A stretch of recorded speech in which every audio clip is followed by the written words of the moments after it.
Assalamualaikum warahmatullahi wabarakatuh. How is going on everyone?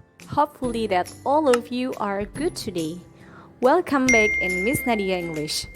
Today we are going to learn about food and medicine label. Hari ini kita akan belajar tentang label makanan dan juga obat-obatan. This is the material for 9th grade student in chapter 3. Ini adalah materi kelas 9 di chapter 3. So, without any further ado, let's get started. So, are you ready for studying English now? If you are ready, please say basmalah together.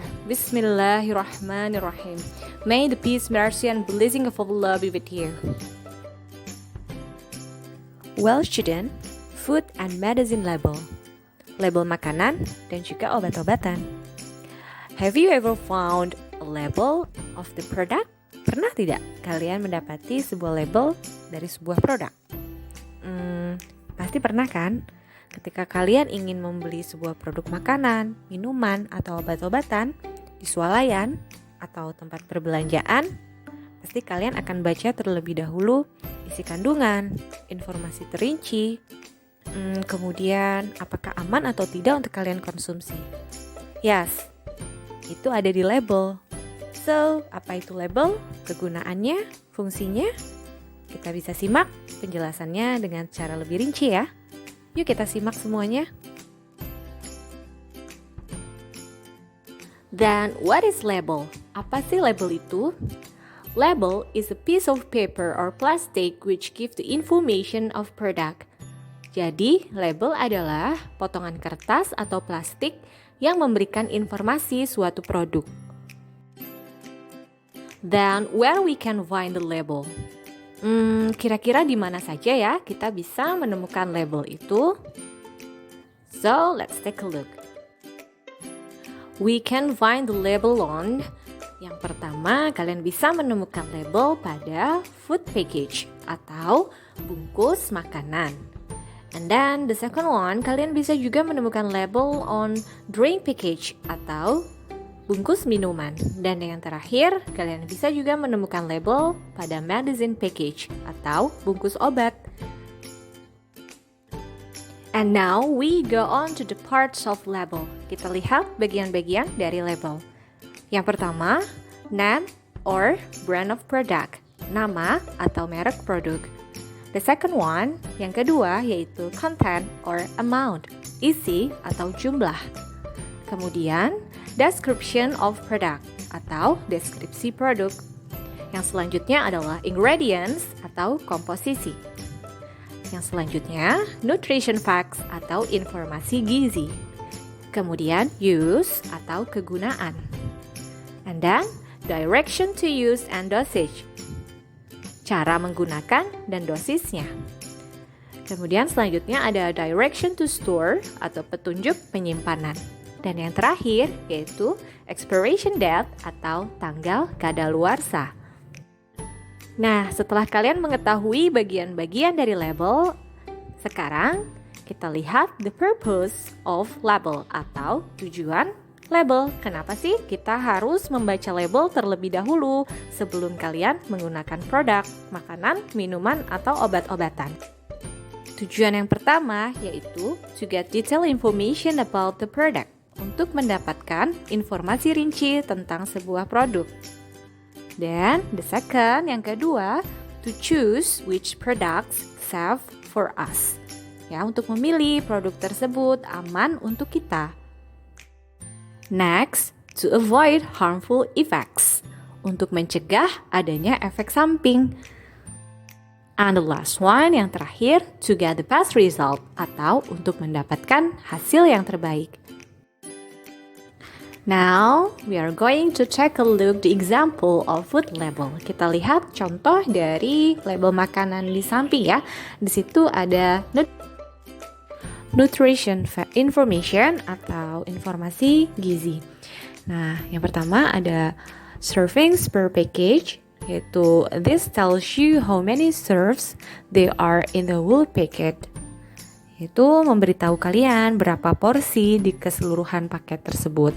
Nah, di situ dituliskan ada 8. And then Serving size 33 gram. Ya, this tells you the size of one serving of this food. Ya, ini memberitahu kalian salah satu penyajian makanan ini.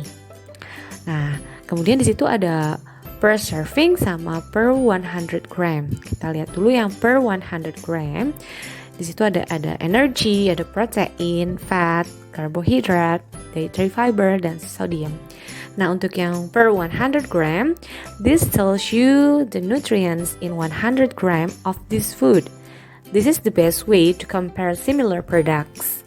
Ya, jadi ini memberitahu kalian nutrisi atau gizi yang ada dalam 100 gram makanan ini. Nah, ini adalah cara untuk membandingkan ya dengan produk yang serupa. Jadi kandungannya bisa kalian bandingkan di sini dengan produk-produk yang serupa. Nah, kemudian untuk yang per serving ya, this tells you the nutrient in a single serve of this food. In this case, it's per 33 gram. Ya. Nah, yang ini memberitahu Anda atau kalian ya tentang nutrisi atau gizi dalam sajian ini, yaitu dalam hal ini 33 gram.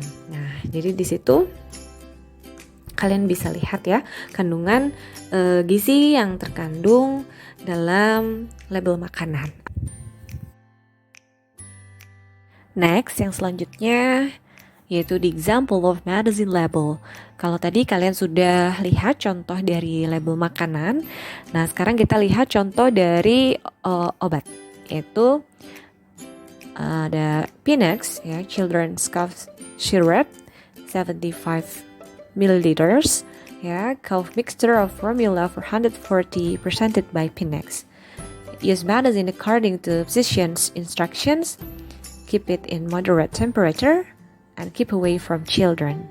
Ya, jadi di situ ada obat batuk anak-anak ya, obat batuk sirup anak-anak dengan ukuran atau isian 75 ml. Nah, kemudian ini digunakan sesuai dengan instruksi dokter atau physician's instructions, kemudian disimpan di suhu yang sedang dan jauhkan dari jangkauan anak-anak. Next, kita lihat penjelasannya. Untuk yang pertama ada name of product atau the drug-nya, yaitu children's cough syrup. Kemudian yang kedua description atau penjelasannya, cough mixture or formula for 140.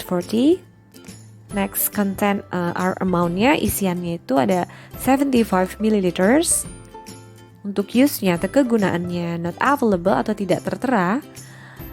Dan direction to use and dosage ya, atau cara penggunaannya atau dosisnya itu use medicine according to physician's instructions. Jadi tergantung atau bergantung pada instruksi dokter. Kemudian direction to store atau penyimpanannya, keep it in moderate temperature and keep away from children. Jadi simpan di suhu sedang dan juga jauhkan dari jangkauan anak-anak. Dan yang terakhir, expiration date atau tanggal kadaluarsanya not available atau tidak tertera. Nah, now we go on to the exercise ya. Let's take a look on this label. Nah, sekarang kita masuk ke exercise. Kalian bisa lihat, simak di rumah label berikut ini. Nah, ini ada label makanan ya. Bisa kalian baca dulu, bisa kalian simak dulu tentang nutrition facts-nya atau kandungan gizinya. Dan setelah kalian simak, based on the label, please complete it. Jadi setelah kalian simak isi dari label tersebut, bisa kalian isi dan lengkapi berikut ini. Yang pertama ada name of the product, ya namanya, nama produknya.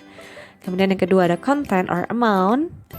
Ada description, ada ingredients atau komposisinya, kemudian ada directions to use, ya bagaimana cara penggunaannya, directions to store, bagaimana penyimpanannya, dan expiration date, tanggal kadaluarsanya. Kalian lengkapi ya, dan kalian bisa kerjakan di rumah. Well, this is the end for our lesson today. Please say Hamdallah together. Alhamdulillahirrabbilalamin. Praises be to Allah, Lord of the world. Thank you for watching and see you on the next video. Assalamualaikum warahmatullahi wabarakatuh.